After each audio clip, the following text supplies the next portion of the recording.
بسم اللہ الرحمن الرحیم۔ عزیز طالبات، آج ہم اپنے سبق تشکیل پاکستان کے 5ویں اور آخری لیکچر کو شروع کرتے ہیں۔ آج ہم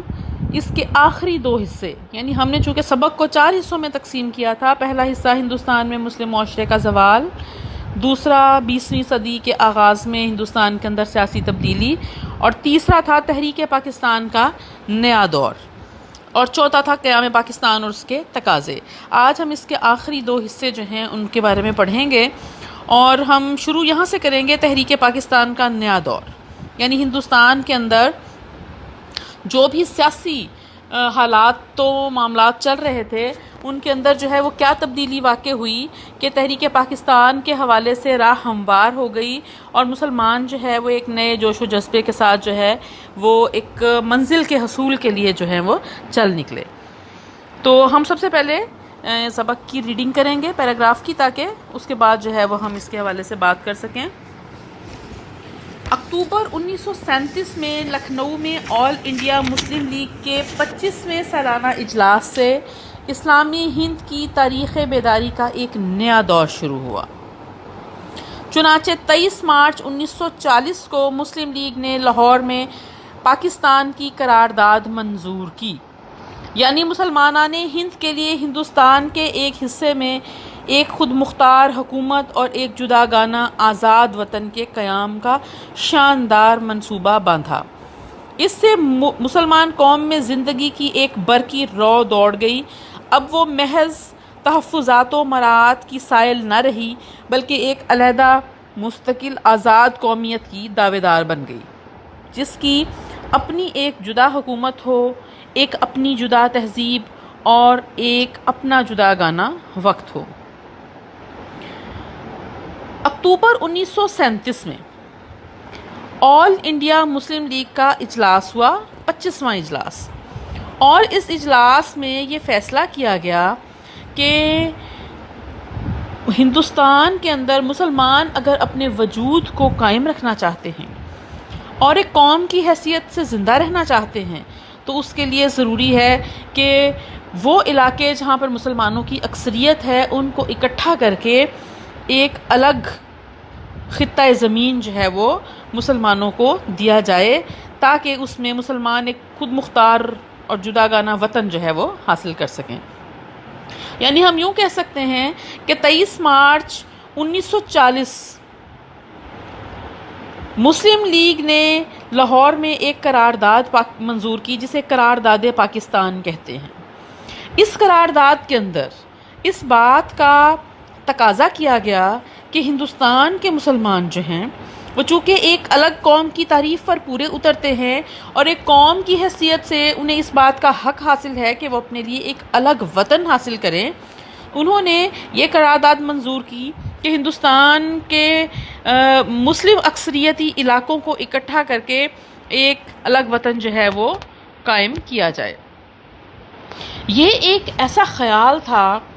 یہ ایک ایسی سوچ تھی جس نے ہندوستان کے مسلمانوں کے اندر ایک نئی لہر دوڑا دی، گویا ایک برقی رو، یعنی بجلی کی لہر جیسے ان کے اندر دوڑ گئی ہو۔ ان کا جوش و جذبہ جو ہے وہ ایک دم بہت زیادہ بڑھ گیا، اور وہ قوم جو کہ ابھی تک اپنے حقوق حاصل کرنا چاہتی تھی، یعنی تحفظات و مراعات یعنی رعایتیں حاصل کرنا، مراعات یعنی رعایتیں حاصل کرنا، اور تحفظات اپنے حقوق حاصل کرنا، ان کی سائل نہ رہی۔ سائل کا مطلب ہوتا ہے سوال کرنے والا، یعنی اب وہ کچھ مانگ نہیں رہے تھے کہ ہمیں یہ چاہیے، ہمیں یہ حق دے دیں، ہمیں یہ چیز دے دیں، بلکہ اب انہوں نے سیدھا سیدھا ایک الگ خطہ زمین کا مطالبہ کر دیا، جس میں وہ اپنی مرضی سے اپنے حقوق کا تحفظ کر سکیں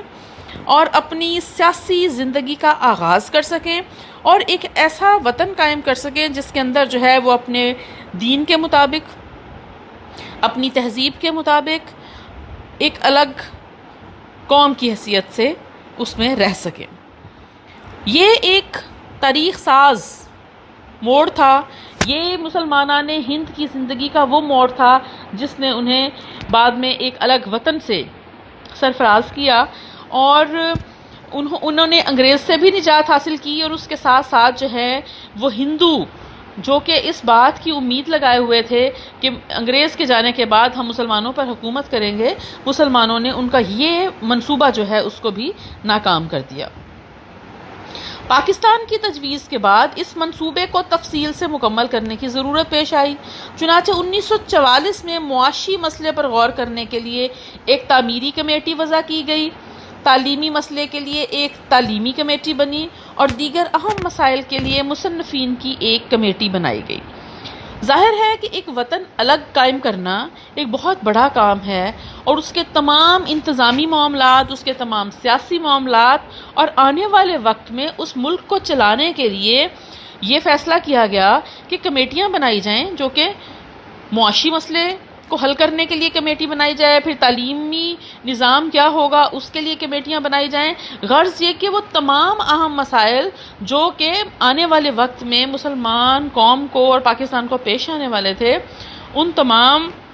مسائل کا احاطہ کیا گیا اور اس کے حوالے سے مختلف کمیٹیاں بنائی گئیں تاکہ اس کے بارے میں فیصلہ کیا جا سکے۔ 1944 میں پنجاب میں مسلم لیگ اور یونینسٹ وزارت میں جھگڑا پیدا ہو گیا اور بمبئی میں گاندھی اور جناح کی ملاقات ہوئی مگر ناکام رہی۔ 1945 میں شملہ کانفرنس میں کانگریس اور لیگ کو پھر اکٹھا بلایا گیا مگر کچھ نتیجہ نہ نکلا۔ آخر حکومت ہند نے نئے انتخابات کا اعلان کیا اور کہا کہ برطانوی مزدور حکومت کے پیش نظر ہندوستان کو خود اختیاری حکومت دینا ہے۔ برطانوی مزدور حکومت یعنی ہندوستان کے اندر چونکہ لیبر پارٹی کی حکومت جو ہے وہ آ چکی تھی، لیبر پارٹی برسر اقتدار آ گئی تھی، تو انہوں نے یہ فیصلہ کیا کہ ہندوستان میں یہاں کے جو ہندوستانی ہیں ان کو حکومت جو ہے وہ ان کے حوالے کر دی جائے۔ خود اختیاری حکومت یعنی ایسی حکومت جس کو وہ خود چلائیں، اپنا نظام خود بنائیں اور اپنے معاملات جو ہیں ان کو خود ہی حل کرے۔ اس کے لیے گاندھی اور جناح کی ملاقات ہوئی بمبئی میں، لیکن یہ ملاقات جو ہے یہ ناکام ہو گئی۔ کوئی فیصلہ نہ ہو پایا کہ کون سا فارمولہ ایسا ہوگا جس کے مطابق جو ہے وہ ہندوستان کو 2 حصوں میں تقسیم کیا جائے گا۔ 1945 میں شملہ کانفرنس ہوئی اور اس شملہ کانفرنس کے اندر جو ہے وہ مختلف تجاویز جو ہیں وہ پیش کی گئیں 1945 میں، لیکن کوئی بھی تجویز جو ہے وہ کامیاب نہ ہوئی اور کسی بھی بات پر فیصلہ جو ہے وہ نہ ہو سکا، اور کوئی اس ساری گفتگو کا یعنی کانگریس کا اور مسلم لیگ کا اکٹھا بیٹھ کر کوئی فیصلہ جو ہے وہ نہ کر سکے، کسی نتیجے پر نہ پہنچ سکے۔ آخر حکومت ہند نے نئے انتخابات کا اعلان کر دیا، یعنی ایک انتخابات تو وہ ہوئے تھے جو 1935 کے ایکٹ کے تحت 1937 میں ہوئے تھے، لیکن اب انہوں نے 1947 کے انتخابات جو ہے ان کا اعلان کر دیا، اور اس کے بارے میں ہم آگے پڑھیں گے کہ اس کے اندر جو ہے وہ بہت ایک جو فیصلہ کیا گیا جو مسلمانوں کے حق میں تھا، اس سے مسلمانوں کو بہت فائدہ پہنچا اور انہوں نے ان انتخابات کے اندر جو ہے وہ کامیابی حاصل کی۔ نئے انتخابات میں جو 1945-46 کے موسم سرما و بہار میں ہوئے، ہندوؤں میں کانگریس اور مسلمانوں میں مسلم لیگ پورے طور پر کامیاب ہو گئی۔ اتنے میں برطانوی حکومت نے 1946 میں پہلے ایک وفد کو اور پھر ایک وزارتی مشن کو ہندوستان بھیجا تاکہ یہاں کی سیاسی گتھی کو سلجھائے۔ مشن نے ہندوستان کی حکومت کے لیے ایک نئی اسکیم پیش کی، لیکن مشن کی کانگریس نواز پالیسی سے ناراض ہو کر مسلم لیگ نے اس اسکیم کو ٹھکرا دیا، اور گو آخرکار وہ بھی مرکز کی عارضی حکومت میں شریک ہو گئی۔ لیکن ادھر نہ صرف کانگریس اور لیگ میں بات بات پر اختلافات رونما ہوئے، بلکہ ملک بھر میں جا بجا ہندو مسلمانوں میں شدید فرقہ وارانہ مناقشات اور فسادات برپا ہو گئے۔ کانگریس نے مسلم لیگ سے باعزت سمجھوتا کرنے سے انکار کر دیا۔ برطانوی حکومت نے پہلے یہ اعلان کیا کہ وہ کسی ایسے دستور کو ملک میں نافذ نہیں کرے گی جس پر دونوں بڑی جماعتوں کا اتفاق رائے نہ ہو، اور پھر فروری 1947 میں یہ فیصلہ کیا کہ برطانیہ جون 1948 تک ہندوستان کو خالی کر دے گا۔ عزیز طالبات، یہاں پر ایک بات جو قابل غور ہے وہ یہ ہے کہ 1935 کے انتخابات میں چونکہ ہندوؤں کو اکثریت حاصل ہوئی اور وہ اس بات پر بہت خوش تھے، جبکہ 1945-46 کے انتخابات جو کہ موسم سرما و بہار میں ہوئے، ہندوؤں نے ظاہر ہے کہ اپنی سیٹوں پر کامیابی حاصل کی اور مسلمانوں نے اپنی نشستوں پر کامیابی حاصل کی، اور اس طرح سے مسلم لیگ جو ہے اس کو بھی اکثریت حاصل ہو گئی۔ اتنے میں برطانوی حکومت نے 1946 میں ایک وفد کو ہندوستان میں بھیجا، اور پھر ایک وزارتی مشن ہندوستان آیا تاکہ یہاں کے سیاسی معاملات جو ہیں ان کو طے کیا جائے، اور اس مشن نے ہندوستان کی حکومت کے لیے ایک نئی اسکیم پیش کی۔ یہ مشن جو ہے یہ کرپس مشن تھا، اور اس کے اندر جو ہے انہوں نے یہ تجاویز مانگی کہ اگر کانگریس اور مسلم لیگ جو ہیں وہ کسی ایک بات پر متفق ہو جائیں تو برطانیہ کی حکومت جو ہے وہ اس بات کا اعلان کر دے کہ وہ کس طرح سے ہندوستان کے لوگوں کو آزادی دینا چاہتی ہے۔ لیکن ہوا یہ کہ چونکہ وہ کرپس مشن جو ہے اس میں جو تجاویز پیش کی گئی اس میں مسلمانوں کے حقوق جو ہے وہ متاثر ہوتے تھے، نتیجہ یہ ہوا کہ مسلم لیگ نے اس کو ٹھکرا دیا اور حکومت بنا لی گئی۔ جو انتخابات ہوئے تھے وہ حکومت بنا لی گئی، لیکن مسئلہ یہ ہوا کہ چونکہ اب کوئی ایک حکومت جو ہے وہ اکثریت میں نہیں تھی، دونوں پارٹیز یعنی کانگریس اور مسلم لیگ دونوں کے پاس جو ہے وہ اکثریت تھی۔ نتیجہ یہ ہوا کہ بات بات پر ان کے اختلافات ہونے لگے اور وہ کسی بھی بات پر متفق نہ ہوتے۔ اب یہاں پر ایک چیز جو قابل غور تھی کہ یہ اختلافات کیوں ہو رہے تھے۔ در حقیقت جب 23 مارچ 1940 کو یہ فیصلہ کیا گیا، قرارداد پاکستان منظور کی گئی، اور لاہور میں جو ہے وہ اس کی جو ہم مینار پاکستان کی صورت میں اس کی یادگار بھی دیکھتے ہیں، جیسے ہی یہ قرارداد پاس کی گئی، ہندو جو ہیں وہ بے انتہا اذیت اور تکلیف میں مبتلا ہو گئے، کیونکہ وہ سوچ بھی نہیں سکتے تھے کہ کبھی مسلمان جو ہیں وہ ہندوستان کے اندر ایک الگ ملک بھی قائم کر سکتے ہیں۔ ان کے سارے خواب چکنا چور ہو گئے، اور انہوں نے اس بات کو برداشت نہ کیا، اور بات بات پر جو ہے وہ ہندو مسلمانوں کے ساتھ الجھنے لگے، اور چونکہ حکومت برطانیہ جو ہے اس صاف نظر آ رہا تھا کہ اس کی ساری ہمدردیاں جو ہیں وہ ہندوؤں کے ساتھ ہیں، نتیجہ یہ ہوا کہ مسلم لیگ بھی کسی بات پر جو ہے وہ ان سے قائل نہ ہو سکی، اور بات بات پر جو ہے وہ اختلافات سامنے آنے لگے۔ اس کا نتیجہ یہ نکلا کہ ہندوستان کے اندر جا بجا ہندوؤں نے مسلمانوں کے ساتھ جھگڑے شروع کر دیے، مناقشات شروع کر دیے، یعنی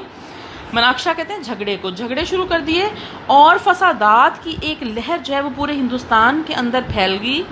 اور ہندو جو ہیں انہوں نے باقاعدہ جتھے بنا کر مختلف علاقوں میں فسادات شروع کر دیے، اور بہت سارے مسلمان جو ہیں وہ اس کا لقمہ بنے اور اس کا شکار ہوئے۔ یہ صورتحال جو ہے یہ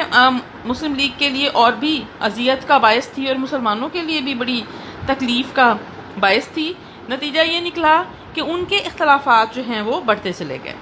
اب چونکہ حکومت برطانیہ نے یہ فیصلہ کیا تھا کہ ہم کسی ایسے قانون کو یا کسی ایسے دستور کو ملک میں نافذ نہیں کریں گے جس پر دونوں بڑی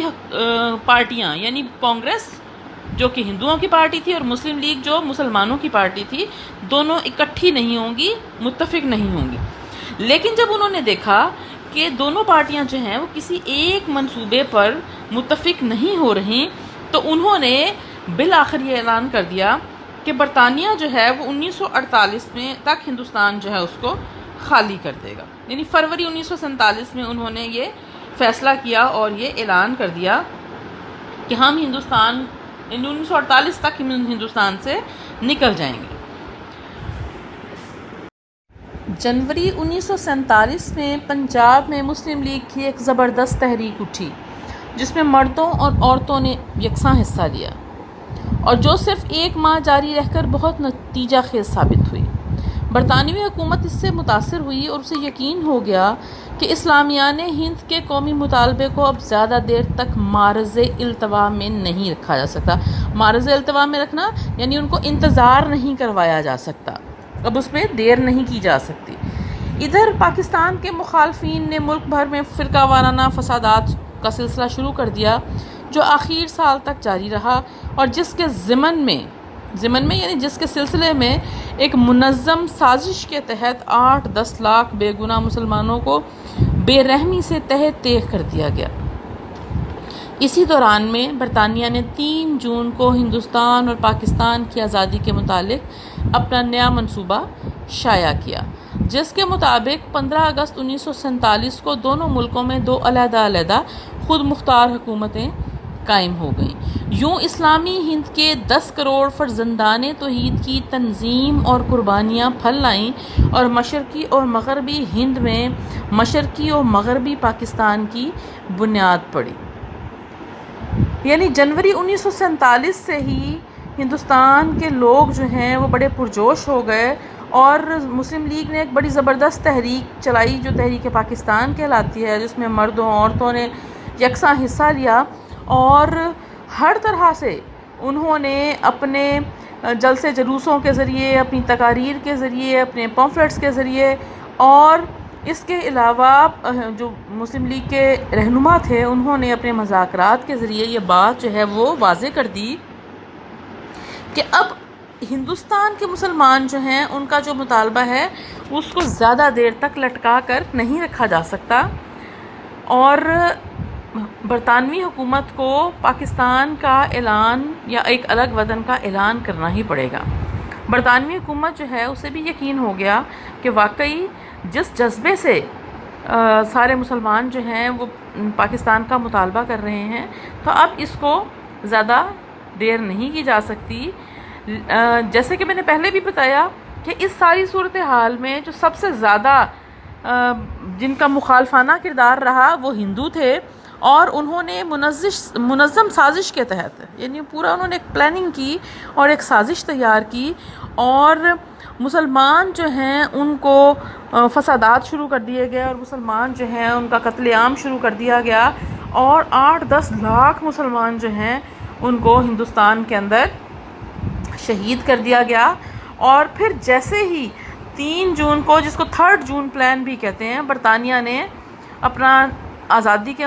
متعلق جو ہے وہ ایک نیا منصوبہ شائع کیا اور 15 اگست کو یعنی جون کے بعد جولائی اور اگست 15 اگست کو انہوں نے اعلان کر دیا کہ دونوں ملک جو ہیں یہ الگ الگ 2 خود مختار حکومتیں جو ہیں وہ قائم کر دی گئیں۔ یعنی کچھ علاقے جو ہیں وہ مسلمانوں کو دے دیے گئے جس میں مسلمانوں کی اکثریت تھی اور جس میں ہندوؤں کی اکثریت تھی وہ ہندوؤں کو دے دیے گئے، اگرچہ اس تقسیم میں برطانیہ نے بہت بے انصافی سے کام لیا اور بہت سارے مسلم اکثریت والے صوبے جو ہیں اس کے اندر جیسے پنجاب جو ہے وہ ہندوستان میں جو پنجاب ہے اس کے اندر مسلمانوں کی بہت کچھ ایسے علاقے تھے جس میں مسلمانوں کی حکومت تھی لیکن وہ ہندوستان کے حوالے کر دیے گئے، جیسے کہ گرداسپور ہے، جلندھر ہے اور یہ علاقے جو ہیں یہ انہوں نے ایک سازش کے تحت انگریزوں نے ہندوستان کو دے دیے۔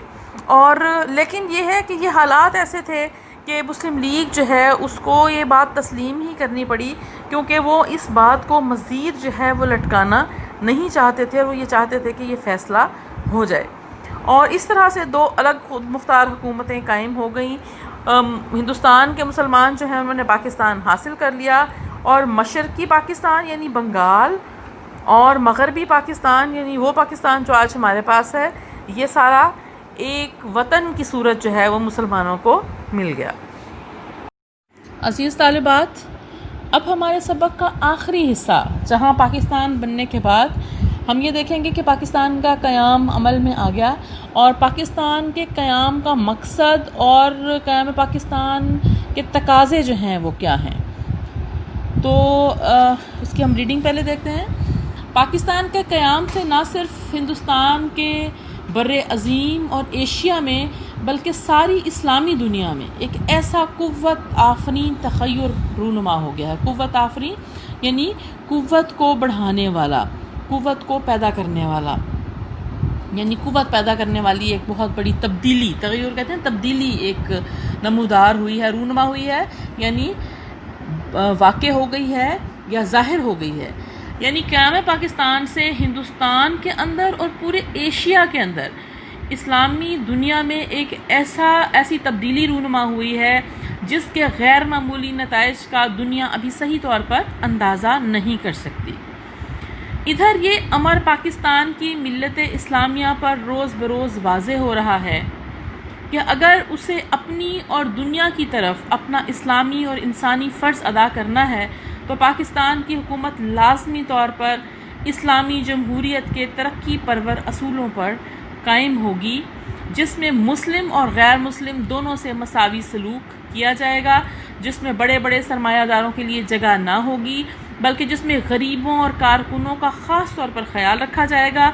جس میں عورت کے حقوق اور اس کی شخصیت محفوظ ہوگی، جس میں دولت ادھر تمام لوگوں میں مناسب طور پر تقسیم ہو کر اور ادھر بیت المال میں جمع ہو کر عوام الناس کا معیار زندگی بڑھانے کے کام آئے گی۔ گویا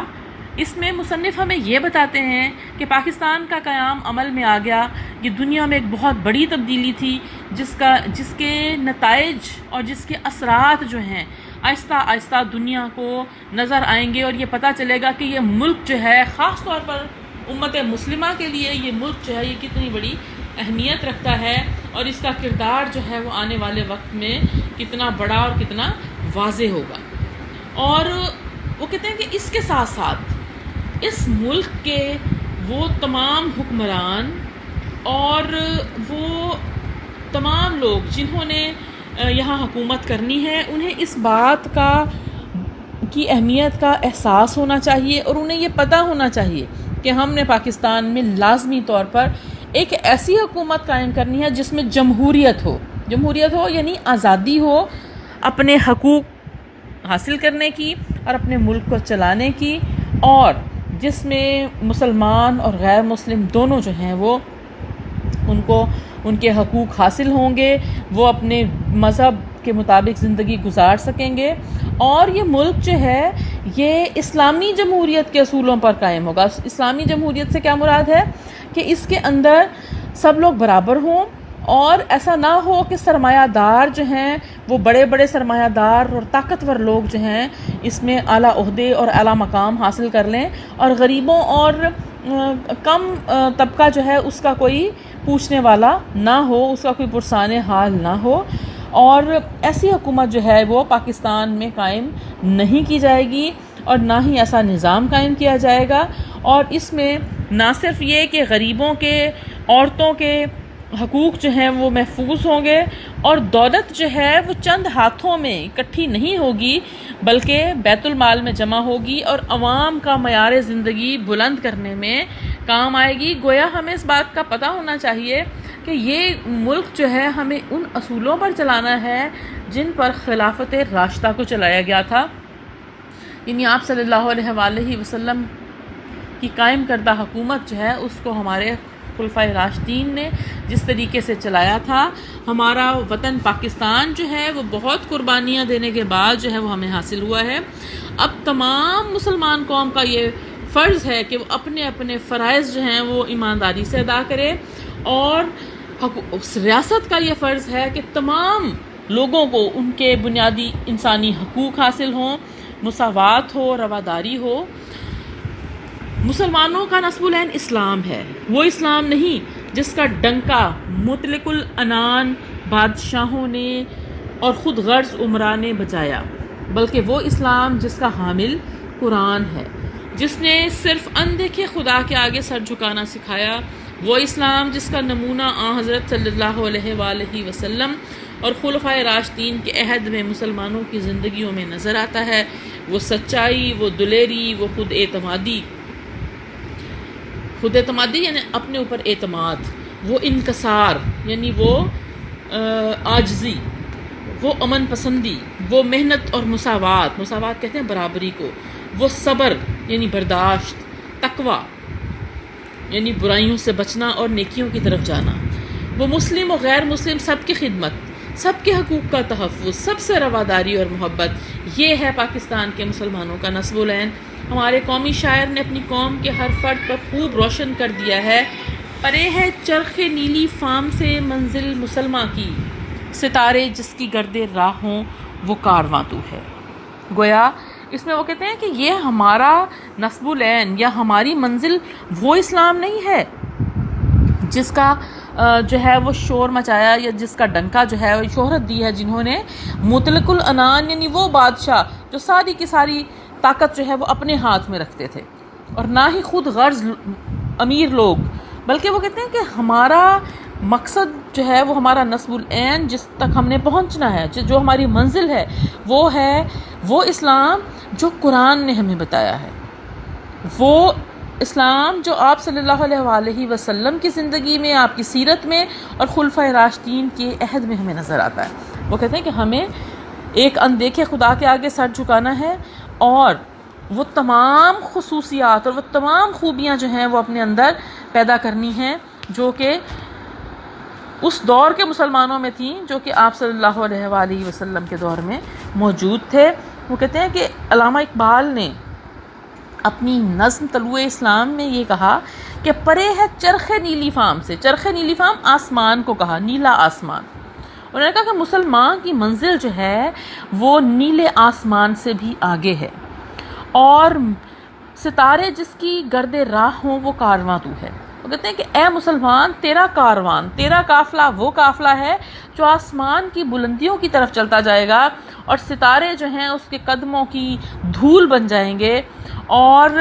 کاروان ملت جو ہے اس کو منزل پر پہنچنے کے لیے کہکشاؤں سے گزرنا ہے، اس کے مقاصد بہت بلند ہیں، انہیں آگے ہی آگے بڑھنا ہے، اور سربلندی اور عروج کے لیے عزم نو حاصل کرنا ہے۔ گویا اس کا مطلب یہ ہے کہ یہ کہا جا سکتا ہے کہ جتنی تکلیفیں، جتنی مصیبتیں، جتنے مسائل برداشت کرنے کے بعد پاکستان کو حاصل کیا گیا، اور اس مملکت کو حاصل کرنے کے لیے نہ صرف یہ کہ لوگوں نے سیاسی جدوجہد کی، ہمارے رہنماؤں نے کوشش کی، بلکہ اس کے ساتھ ساتھ وہ لوگ جنہوں نے فسادات میں اپنے گھر بار کھو دیے، جنہوں نے اپنی زمینیں اور جائیدادیں کھو دیں، اور جنہوں نے اپنے بچے کھو دیے، اپنا خاندان کھو دیا، انہوں نے یہ وطن جو ہے یہ ہمیں ایک تحفے کے طور پر دیا ہے، اور ہمیں اس کی نہ صرف حفاظت کرنی ہے بلکہ ہمیں ان مقاصد کو پورا کرنا ہے جو پاکستان بننے سے پہلے جو ہے وہ ہم نے طے کیے تھے۔ گویا ہم یہ کہہ سکتے ہیں کہ ہم لائے ہیں طوفان سے کشتی نکال کے، اس دیس کو رکھنا میرے بچوں سنبھال کے۔